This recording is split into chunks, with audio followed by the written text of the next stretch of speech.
First Peter chapter 3. Wives, in the same way submit yourself to your own husbands, so that, if any of them do not believe the word, they may be won over without words by the behavior of their wives, when they see the purity and reverence of your lives. Your beauty should not come from outward adornment, such as elaborate hairstyles and the wearing of gold jewelry or fine clothes. Rather, it should be that of your inner self, the fading beauty of a gentle and quiet spirit, which is of great worth in God's sight. For this is the way the holy women of the past, who put their hope in God, used to adorn themselves. They submitted themselves to their own husbands, like Sarah, who obeyed Abraham and called him her Lord. You are her daughters, if you do what is right and do not give way to fear. Husbands, in the same way be considerate as you live with your wives, and treat them with respect as the weaker partner and as heirs with you of the gracious gift of life, so that nothing will hinder your prayers. Finally, all of you, be like-minded, be sympathetic, love one another, be compassionate and humble. Do not repay evil with evil or insult with insult. On the contrary, repay evil with blessing, because to this you were called, so that you may inherit a blessing.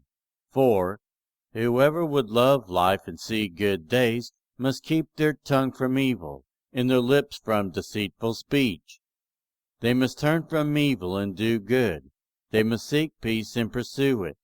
For the eyes of the Lord are on the righteous, and his ears are attentive to their prayer. But the face of the Lord is against those who do evil. Who is going to harm you if you are eager to do good?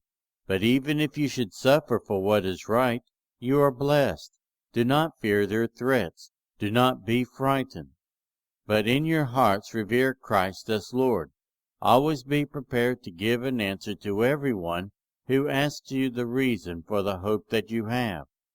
But do this with gentleness and respect, keeping a clear conscience, so that those who speak maliciously against your good behavior in Christ may be ashamed of their slander. For it is better, if it is God's will, to suffer for doing good than for doing evil. For Christ also suffered once for sins, the righteous for the unrighteous, to bring you to God. He was put to death in the body, but made alive in the spirit. After being made alive, he went and made proclamation to the imprisoned spirits, to those who were disobedient long ago, when God waited patiently in the days of Noah while the ark was being built. In it only a few people, 8 in all, were saved through water.